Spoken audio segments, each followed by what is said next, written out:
Hello dear students, how are you? Hope you are doing good. Today we are going to start Unit 2, Current Electricity. The first unit ਆਪਾਂ complete ਕਰ ਚੁੱਕੇ ਹਾਂ। ਤਾਂ ਇਲੈਕਟ੍ਰੋਸਟੈਟਿਕਸ ਦਾ ਕੀ meaning ਸੀਗਾ? ਇਲੈਕਟ੍ਰੋਸਟੈਟਿਕਸ ਦਾ meaning ਸੀ ਕਿ charges at rest. ਆਪਾਂ ਇਹ ਦੱਸਿਆ ਸੀ ਸਾਰੇ ਯੂਨਿਟ 1 ਦੇ ਵਿੱਚ ਦੇਖੋ ਚਾਰजेस ਰੈਸਟ ਦੇ ਸੀਗੇ, ਚਾਰजेस मूव नहीं कर रहे थे, ठीक है। बट इत्थे चार्जेस आर इन मोशन। तो जो भी चार्जेस मूव करनगे तो करंट कॉन्स्टिट्यूट करनगे, करंट पैदा होएगा। तो इस यूनिट दे विच की होएगा जी, चार्जेस इन मोशन, ठीक है। चार्जेस हुण मूव करनगे तो मूव करन करके की पैदा होएगा जी, मूव करन करके करंट पैदा होएगा, जिसनों असीं करंट इलैक्ट्रिसिटी भी कह सकते हैं। एक नैचुरल फिनोमिना है। तुसीं लाइटनिंग बारे सुनिया होएगा, देखी भी होएगी लाइटनिंग, बिजली चमकदी है ना, असीं देखते हैं, कहने हैं कि बिजली डिग पई, ठीक है। जिहड़ी ये लाइटनिंग है, तो लाइटनिंग दे विच की हुंदा है कि जिहड़ा क्लाउड्स दे उपर चार्ज है, जिहड़े क्लाउड्स है, क्लाउड्स के उपर जिहड़ा चार्ज है that flows to the ground through atmosphere, ठीक है जी। तो हुण जदों ये चार्ज फ्लो करता है ग्राउंड दे विच, तो रस्ते दे विच एयर है, एयर बिहेव करती है एक डाइलैक्ट्रिक दे वांगू, ठीक है। तो इन्हां दे उपर चार्ज बहुत ज़्यादा है एज कंपेयर टू अर्थ। तो एयर एक डाइलैक्ट्रिक है, तो डाइलैक्ट्रिक की स्ट्रेंथ होंदी है। तो एयर की डाइलैक्ट्रिक स्ट्रेंथ जिहड़ी है, मतलब उस तो भी ज़्यादा इलैक्ट्रिक फील्ड डिवेलप हो जाता है, तो डाइलैक्ट्रिक की ब्रेकडाउन हो जाती है। तो उस सिचुएशन दे विच लाइटनिंग होंदी है कि चार्ज फ्लो करता है from the clouds to the ground. But इस तरह जो इलैक्ट्रिसिटी डिवेलप होंदी है, ये बहुत ज़्यादा डिजास्टरस होंदी है, मतलब इहदे नाल बहुत ज़्यादा नुकसान होंदा है। जिहड़ा करंट डिवेलप होंदा है फॉर द शॉर्ट टाइम, ये स्टडी करंट नहीं होंदा, ठीक है।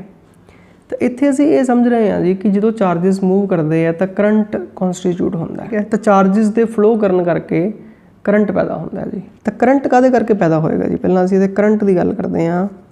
तो करंट पैदा होएगा जी फ्लो ऑफ चार्जेस करके।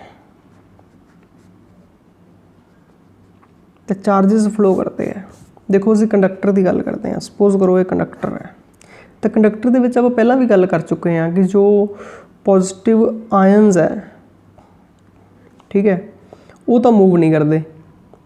बट जो इलैक्ट्रॉन्स है they are free to move through out the conductor, कि उन्होंने फ्री इलैक्ट्रॉन्स कहते हैं। असीं फ्री इलैक्ट्रॉन्स की गल पहलां भी कर चुके हैं कि वो फ्री क्यों कहा जाता उन्होंने, कि वो किसी एक एटम नाल बाउंड नहीं है, they are free to move inside the whole conductor. तो वो रस्ते दे विच इन्हां दे नाल कोलाइड भी करते हैं, उन्हों का पाथ चेंज भी होंदा है, ठीक है ना। तो उन्हों का फ्लो जो है वो रैंडम है, कि उन्हों का जो मोशन है दैट इज़ रैंडम, ठीक है। हुण फ्लो तो है चार्जिस का, बट वो रैंडम है, ठीक है। मतलब ऑन द एवरेज एक साइड ते जिन्ने इलैक्ट्रॉन जा रहे हैं उन्नी दूसरी साइड ते जा रहे हैं, तो उनके करके करंट प्रोड्यूस नहीं होंदा, ठीक है जी। हुण जे आपां किसी कंडक्टर नूं हत्थ लगाइए तो उहदे विच इलैक्ट्रॉन्स दा मोशन दे विच है, किसी भी मैटल वाली बॉडी नूं हत्थ लगाओ तो उहदे विच इलैक्ट्रॉन्स दा मोशन दे विच है, बट उहदे तो करंट नहीं लगेगा जिन्ना चਿਰ किसी चीज़ नाल कनैक्टेड नहीं, इलैक्ट्रिसिटी के सोर्स नाल कनैक्ट नहीं हैगा, ठीक है। तो ये गल कर रहे सी आपां कंडक्टर की, कि कंडक्टर दे विच फ्री इलैक्ट्रॉन्स है, ठीक है। जो असीं कंडक्टर नूं किसी इलैक्ट्रिक फील्ड नाल कनैक्ट करांगे तो उहदे विच इलैक्ट्रॉन्स पर्टिकुलर डायरैक्शन दे विच मूव करनगे, तां करंट पैदा होएगा, ठीक है। जिवें असीं गल करते हैं जी इलैक्ट्रोलाइट की, कोई कैमिकल है, कोई सोल्यूशन है, ठीक है। तो उहदे विच मतलब जे करंट पैदा होंदा है तो वो काहदे करके होएगा? तो वो पॉजिटिव एंड नैगेटिव आयन्स करके होएगा, ठीक है। इस तरह ही मटीरियल्स है, सैमी कंडक्टर है, वैसे सैमीकंडक्टर की गल आपां इत्थे नहीं करनी, सैमीकंडक्टर लई अपने कोल एक चैप्टर है। तो सैमीकंडक्टर दे विच जे ਅਸੀਂ ਗੱਲ ਕਰਦੇ ਹਾਂ ਚਾਰजेस ਦੇ ਫਲੋ ਕਰਨ ਦੀ, ਤਾਂ ਉਹਦੇ ਵਿੱਚ ਦੋ ਤਰ੍ਹਾਂ ਦੇ ਚਾਰजेस ਹੁੰਦੇ ਆ, ਇਲੈਕਟ੍ਰੋਨਸ ਹੁੰਦੇ ਆ ਤੇ ਹੋਲਸ ਹੁੰਦੇ ਆ। ਠੀਕ ਹੈ, ਇਲੈਕਟ੍ਰੋਨਸ ਤੇ ਹੋਲਸ ਦੋਨੋਂ मूव करते हैं। इलैक्ट्रॉन्स तो तुहानूं पता है जी नैगेटिव चार्ज है, तो होल्स बिहेव करते हैं एज अ पॉजिटिव चार्ज। ठीक है, तो इहदे विच आयन्स मूव करते हैं, इहदे विच इलैक्ट्रॉन्स ते होल्स मूव करते हैं, इहदे विच इलैक्ट्रॉन्स मूव करते हैं। तो करंट इत्थे सिर्फ आपां किहनूं डिस्कस करना है जी, इत्थे असीं मैटैलिक कंडक्टर्स नूं डिस्कस करना है जी। ठीक है, अपनी जिहड़ी डिस्कशन है वो किस पार्ट तक है, वो सिर्फ इस पार्ट तक है जी, कंडक्टर्स तक। ठीक है, तो कंडक्टर्स दे विच असीं जदों इलैक्ट्रिक फील्ड अप्लाई करते हैं तो उहदे करके करंट प्रोड्यूस होंदा है। जे साडा इलैक्ट्रिक फील्ड जिहड़ा वो कॉन्सटेंट है तो फिर जो करंट प्रोड्यूस होंदा वो भी स्टडी करंट होंदा है। ठीक है, तो फिर करंट नूं असीं किस तरह डिफाइन कर सकते हैं जी, तो it is the flow of charge per unit time. तो करंट नूं किस तरह डिफाइन कर सकते हैं, it is flow of electric charge per unit time. ठीक है जी, तो इसनों असीं किस तरह लिखते हैं, आई इज़ इक्वल टू, आई नाल डिनोट करते हैं जी करंट नूं, कितना चार्ज फ्लो किया D Q divided by D T. ठीक है, चार्ज पर यूनिट टाइम है। जे असीं ऑन द एवरेज देखिए कि किसी बॉडी दे विच कितना चार्ज फ्लो कर रहा है, ठीक है, तो इसनों इस तरह भी लिख सकते हैं कि I is equal to Q divided by T. ठीक है, जो उनके विच charges time to time change कर रहे हैं, तो फॉर स्मॉल टाइम असीं लिख सकते हैं जी I is equal to D Q divided by D T. ठीक है, इसके एसआई यूनिट की बन गए, तो क्योंकि चार्ज है, चार्ज के यूनिट होंगे कूलम, तो टाइम दे सैकेंड, तो कूलम पर सैकेंड नूं लिखा जाता है जी एम्पीयर। ठीक है, तो 1 coulomb divided by 1 second is equal to 1 ampere. तो करंट जो है it is 1 ampere when 1 coulomb charge flows through the circuit in 1 second. तो इत्थे असीं गल करनी है जी इलैक्ट्रिक करंट इन कंडक्टर्स। हुण करंट किवें फ्लो करेगा जी, देखो जी असीं एक कंडक्टर लैने आ, एक सिलेंड्रिकल शेप दे विच कंडक्टर लै रहे हैं, इस दे विच इलैक्ट्रॉन्स है, फ्री इलैक्ट्रॉन्स है जो मूव कर सकते हैं, तो रूम टैंपरेचर ते जो उन्हां दा मोशन है that is due to thermal energy. तो जिन्ना भी टैंपरेचर है उस करके उन्होंने को कुछ ना कुछ एनर्जी होंदी है, वो हमेशा मोशन दे विच रहिंदे हैं। ठीक है, तो मूव कर रहे हैं बट रैंडम है उन्हों का मोशन, तो उन्हों का मोशन नूं एक डायरैक्शन देने लई आपां की करते हैं जी इलैक्ट्रिक फील्ड अप्लाई करते हैं। ठीक है, सपोज करो जी इहदे विच इलैक्ट्रिक फील्ड अप्लाई करते हैं किसी तरीके नाल, वो तरीका कुछ भी हो सकता है जी। तो इहदे इस साइड ते पॉजिटिव दे रहे हैं जी, इस साइड ते नैगेटिव चार्ज दे रहे हैं, तो इलैक्ट्रॉन्स मूव करनगे, इलैक्ट्रॉन्स पॉजिटिव डायरैक्शन च मूव करनगे। ठीक है, इस दे नाल सपोज करो जी असीं एक बैटरी लगा दिंदे हैं,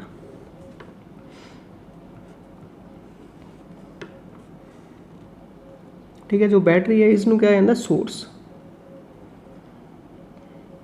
या इसनूं सोर्स ऑफ EMF कहा जाता है। ठीक है, EMF वर्ड नूं आपां डिफाइन करांगे कि वट इज़ EMF, तो इसनूं सोर्स कहा जाता है जी। हुण ये बैटरी इलैक्ट्रॉन्स प्रोवाइड कर रही है, इसनूं इलैक्ट्रॉन्स दे रही है, उन्ने ही इलैक्ट्रॉन्स इस साइड तो कैप्चर करेगी। ठीक है, इनके अंदर इलैक्ट्रॉन्स है, इलैक्ट्रॉन्स ने मूव करना है टूवर्ड्स द पॉजिटिव साइड। ठीक है, हुण मैं इस साइड ते एरो लगाता, इहदा मतलब ये नहीं कि वो सीधा ही मूव करी जाएगा, रस्ते दे विच फिर उहदियां कोलिजन्स होणगियां। ठीक है ना, तो बैटरी उसनूं एक पर्टिकुलर डायरैक्शन प्रोवाइड कर रही है, मतलब वो मूव तो करेगा, जिवें इधर जा रहा सी जां किसी पासे जा रहा है तो इस पासे चला गया जी। ठीक है, कोलाइड करके फिर इधर चला गया जी, फिर इधर चला गया, हो सकता फिर पिछे चला जाए, बट उन्होंने अल्टीमेट एक डायरैक्शन मिल जाती है कि कोलिजन्स होंदियां, ये नहीं चाहता पाथ बिल्कुल अंदर स्ट्रेट लाइन हो जाएगा, बट अल्टीमेटली उसनों एक पाथ मिल जाएगा कि वो हौली हौली उस साइड वाल ड्रिफ्ट होने लग जाएगा। ठीक है, तो इहदे विच इलैक्ट्रॉन्स मूव करते हैं, जो इलैक्ट्रॉन्स मूव करते हैं तो इलैक्ट्रॉन की डायरैक्शन ये बनती है जी नैगेटिव टू पॉजिटिव, ये इलैक्ट्रॉन्स की डायरैक्शन है। तो electrons flow from negative terminal to positive terminal, and constitute electronic current. इस चीज़ ਨੂੰ इलैक्ट्रॉनिक करंट कहते हैं कि इलैक्ट्रॉन का करंट, ठीक है। बट जो कन्वेंशनल करंट है, जिस करंट की आप गल करते हैं, ये साडी कन्वेंशन है। कन्वेंशनल करंट की डायरैक्शन हमेशा ली जाती है फ्रॉम पॉजिटिव टू नैगेटिव, ठीक है। हुण इस सर्किट के विच जे असीं करंट शो करना है तो करंट की डायरैक्शन इलैक्ट्रॉन्स वाली नहीं होएगी, करंट की डायरैक्शन ये होएगी जी पॉजिटिव टू नैगेटिव। वो असीं वायर दे विच शो करांगे, इस वायर दे विच कि एक करंट की डायरैक्शन है, ठीक है, from the positive terminal of the battery to the negative terminal. तो मूवमेंट दे विच इलैक्ट्रॉन्स ने ही करना है, पॉजिटिव चार्ज फ्लो नहीं करता। बट ये साडी कन्वेंशन बनाई हुई है कि असीं इसकी डायरैक्शन पॉजिटिव टू नैगेटिव लैंदे आ। एक करंट की डायरैक्शन है which is opposite to direction of electrons, ठीक है। Conventional current is opposite to direction of electron. Source है जी, इसनूं असीं कहने हैं जी सोर्स ऑफ EMF। ये जो सिंबल है ये सैल का सिंबल है, ठीक है, ये सैल है। ये जो सिंबल है ये बैटरी का सिंबल है। जो असीं ज़्यादा एक नालों ज़्यादा सैल्स लगा दिंदे आ तो इसनूं असीं बैटरी कहने आ। ये सारे सोर्स ऑफ EMFs है। देखो इलैक्ट्रॉन्स मूव करनगे from the negative to positive, इत्थों तक पहुँच जाएंगे। But positive to negative electrons जाएंगे तो सर्किट पूरा होएगा, ठीक है ना। तो सैल के अंदर एक मैकेनिज्म हुंदा जो कैमिकल यूज़ किए जाते हैं। तुसीं देखिया होना ड्राई सैल नूं, या पढ़िया भी होएगा लोअर क्लासिस दे विच कि उनके अंदर कुछ कैमिकल रिएक्शन चल रहा होंदा। जो कैमिकल रिएक्शन चल रहा होंदा उनके करके जिहड़ा सर्किट कंप्लीट होंदा, इत्थों लैके इत्थों तक इलैक्ट्रॉन्स जाणगे। तो ये सोर्स है, ये आपां नूं इलैक्ट्रॉन्स फ्लो करन दे विच हैल्प कर रहा है, ठीक है।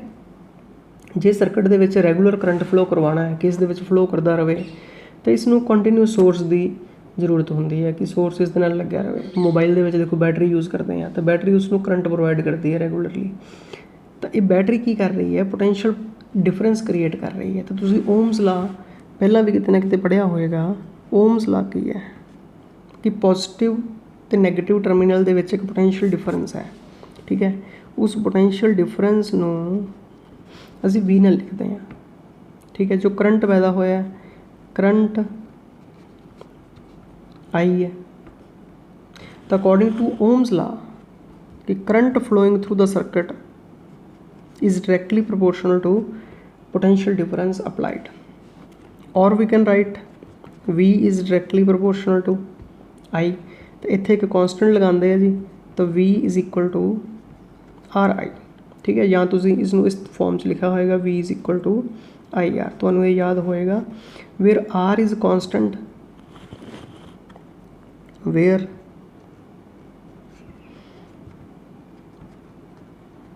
R is constant of proportionality and is called resistance of material,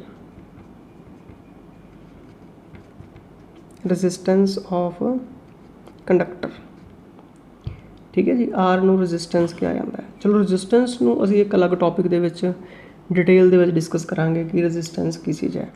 तो फिलहाल ओम्स ला की स्टेट करता है जी कि current flowing through the circuit is directly proportional to potential difference applied across its ends, ठीक है। कि जो सर्किट दे विच करंट फ्लो कर रहा है वो किस दे डायरेक्टली प्रोपोर्शनल है, that is directly proportional to potential difference applied across its ends, जिसनूं असीं मैथेमैटिकल फॉर्म ये वाली दित्ती है जी I is directly proportional to V। तो जो डायरेक्टली प्रोपोर्शनल का ग्राफ प्लॉट करना हो, एक साइड ते असीं V प्लॉट करिए, एक साइड ते I प्लॉट करिए, ठीक है। ये V है तो ये I है।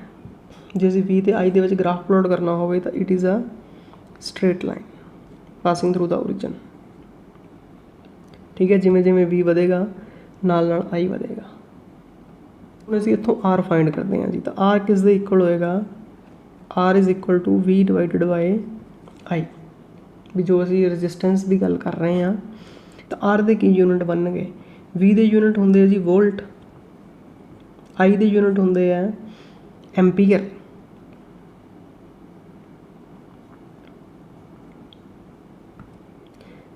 तो R नूं मेजर किया जाता है जी ओम दे विच।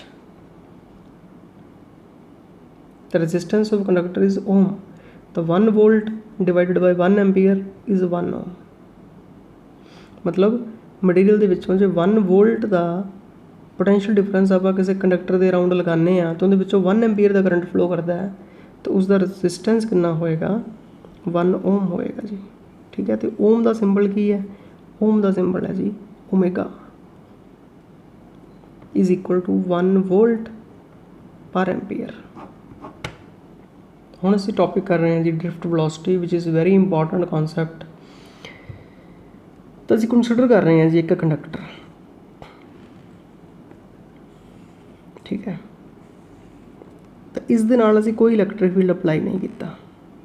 तो इहदे विच इलैक्ट्रॉन्स है, इलैक्ट्रॉन्स रैंडम मोशन दे विच है, ठीक है जी, कोलाइड होंदा है फिर किसी पासे जाता है तो उसका मोशन जो है वो रैंडम है, तो मूव कर रहा है किसी भी डायरैक्शन दे विच। तो उस दे विच जिन्ने भी इलैक्ट्रॉन्स होणगे जे असीं सारिਆਂ ਦੀ एवरेज वेलोसिटी कैलकुलेट करिए तो एवरेज वेलोसिटी 0 होएगी कि in the absence of electric field. तो in the absence of electric field average velocity of all the electrons is 0। Suppose करो इहदे विच बहुत सारे इलैक्ट्रॉन्स है जी, किसी इलैक्ट्रॉन की पहले इलैक्ट्रॉन की वेलोसिटी U1 फिर U2, ठीक है, अप टू UN, सारिਆਂ ਨੂੰ ऐड करो, उन्हां दी नंबर ऑफ इलैक्ट्रॉन्स नाल डिवाइड कर दो N, तो एवरेज वेलोसिटी असीं कैलकुलेट कर ली, that is equal to 0 in the absence of electric field. इसलिए इहदे विच करंट प्रोड्यूस नहीं हो रहा। ठीक है, जो असीं इहदे ते इलैक्ट्रिक फील्ड अप्लाई करते हैं इन the presence of electric field की होएगा जे असीं सेम डायग्राम दोबारा ड्रॉ करिए। असीं इहदे नाल बैटरी लगाती जी, तो बैटरी इसनूं पोटेंशियल डिफरेंस देगी तो इलैक्ट्रिक फील्ड प्रोड्यूस होएगा जी from the positive to negative इस दे अंदर। तो हुण जिहड़े इलैक्ट्रॉन्स है तुहानूं दस्सिया सी कि इलैक्ट्रॉन कोलाइड करेगा, ठीक है, बट आफ्टर कोलिजन उनका जो अल्टीमेट पाथ है that will be towards positive terminal. तो हौली हौली वो पॉजिटिव टर्मिनल वाल मूव करता जाएगा, ठीक है, मतलब उन्होंने एक ड्रिफ्ट देगा। तो इन्हां सारे इलैक्ट्रॉन्स के उपर एक फोर्स लगेगी इलैक्ट्रिक फील्ड करके, क्योंकि इलैक्ट्रॉन के उपर चार्ज E है, ठीक है, चार्ज कितना इलैक्ट्रॉन के उपर, charge on electron is E। तो फोर्स कितना होएगा जी इलैक्ट्रॉन के उपर, तो फोर्स ऑन इलैक्ट्रॉन कितना होएगा जी F is equal to QE। Q मतलब चार्ज उनकी जगह पर आप E पुट कर दें। तो जे असी वैक्टर फॉर्म के देखिए तो इन्होंने दोनों की डायरैक्शन की होएगी ऑपोजिट होएगी, ना लगे एक नैगेटिव साइन लगेगा, is equal to -E small E into capital E. Small E charge है, कैपिटल ई इलैक्ट्रिक फील्ड है। तो इहदे करके इलैक्ट्रॉन दे विच एक्सलरेशन डिवेलप होएगा। तो एक्सलरेशन किस दे इक्वल हुंदा है, फोर्स डिवाइडेड बाय मास। तो एक्सलरेशन हो जाएगा -E डिवाइडेड बाय M। तो इन्ना एक्सलरेशन डिवेलप होएगा इलैक्ट्रिक फील्ड करके एक इलैक्ट्रॉन दे विच। मतलब जो एक्सलरेशन प्रोड्यूस हो रहा है उनकी वेलोसिटी चेंज हो रही है। तो in the presence of electric field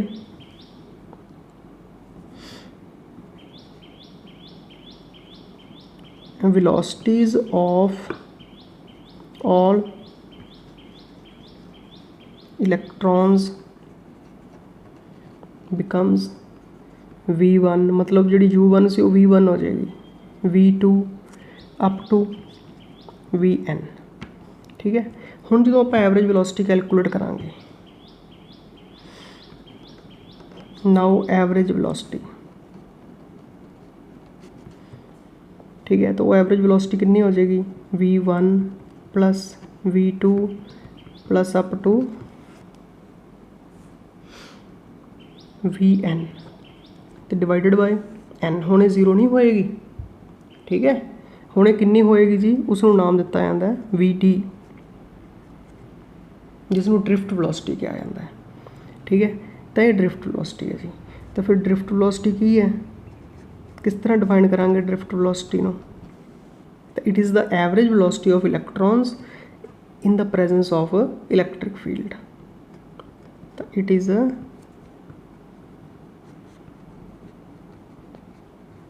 average velocity of electrons in the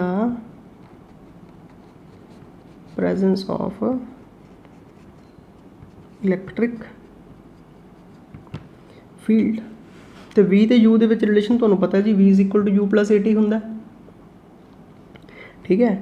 ਤਾਂ V1 ਕਿਸ ਦੇ ਇਕੁਅਲ ਹੋ ਜਾਏਗਾ, V1 is equal to U1 plus ਜਿੰਨਾ ਐਕਸਲਰੇਸ਼ਨ ਪ੍ਰੋਡਿਊਸ ਹੋਇਆ ਇਹ ਮਲਟੀਪਲਾਈਡ ਬਾਈ T1 ਦੀ ਜਗ੍ਹਾ 'ਤੇ ਅਸੀਂ ਇੱਥੇ τ1 ਯੂਜ਼ ਕਰਦੇ ਹਾਂ, ਤੁਸੀਂ T ਵੀ ਲਿਖ ਸਕਦੇ ਹੋ ਜੀ, ਨੋ ਪ੍ਰੋਬਲਮ। ਪਰ ਜਿਹੜਾ ਇਲੈਕਟ੍ਰੋਨ ਦੀ ਇੱਥੋਂ ਇਲੈਕਟ੍ਰੋਨ ਐਕਸਲਰੇਟ ਹੋਣਾ ਸਟਾਰਟ ਹੋਇਆ ਤੇ ਦੂਜੀ ਕੋਲੀਜ਼ਨ ਤੱਕ ਐਕਸਲਰੇਟ ਹੋ ਰਿਹਾ, ਦੋ ਕੋਲੀਜ਼ਨਸ ਦੇ ਵਿੱਚ ਇਲੈਕਟ੍ਰੋਨ ਐਕਸਲਰੇਟ ਹੋਏਗਾ, ਠੀਕ ਹੈ। ਤਾਂ ਉਸ ਟਾਈਮ ਨੂੰ ਰਿਲੈਕਸੇਸ਼ਨ ਟਾਈਮ ਕਹਿੰਦੇ ਆ, ਤੇ ਰਿਲੈਕਸੇਸ਼ਨ ਟਾਈਮ ਨੂੰ ਟॉ ਨਾਲ ਡਿਨੋਟ ਕਰਦੇ ਆ, ਇਸ ਲਈ ਇੱਥੇ ਟॉ ਯੂਜ਼ ਕਰ ਰਹੇ ਹਾਂ। ਟॉ ਇੱਥੇ ਟਾਰਕ ਦਾ ਸਿੰਬਲ ਨਹੀਂ ਹੈ, ਟॉ ਜੋ ਹੈ ਉਹ ਰਿਲੈਕਸੇਸ਼ਨ ਟਾਈਮ ਦਾ ਸਿੰਬਲ ਹੈ, ਠੀਕ ਹੈ।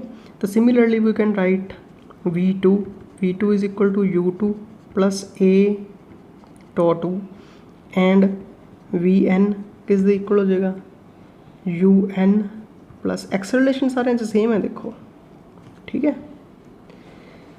तो VD किस दे इक्वल हो जाएगी जी, तो VD दे विच मैं सारियां वैल्यूज़ पुट कर दिना तो बन जाएगा जी U1 plus A τ1 plus U2 plus A τ2 plus up to UN plus A τn divided by n।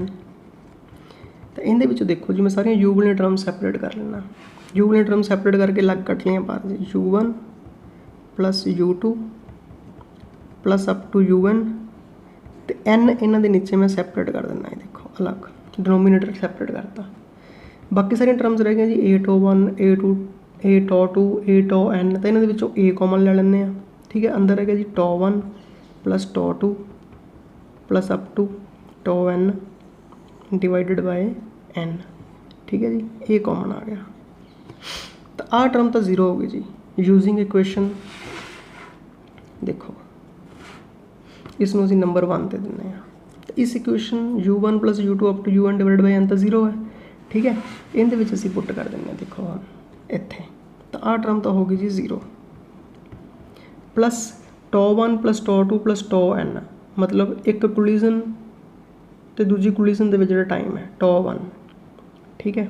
इस तरह दूजे इलैक्ट्रॉन का, तो ये सारे रिलैक्सेशन टाइम्स है, इन्हां दी एवरेज लैके असीं इसनूं मतलब एवरेज रिलैक्सेशन टाइम, तो τ1 प्लस τ2 प्लस τn असीं की कह दिंदे जी, तो ये सारी टर्म की बन गई एवरेज रिलैक्सेशन टाइम,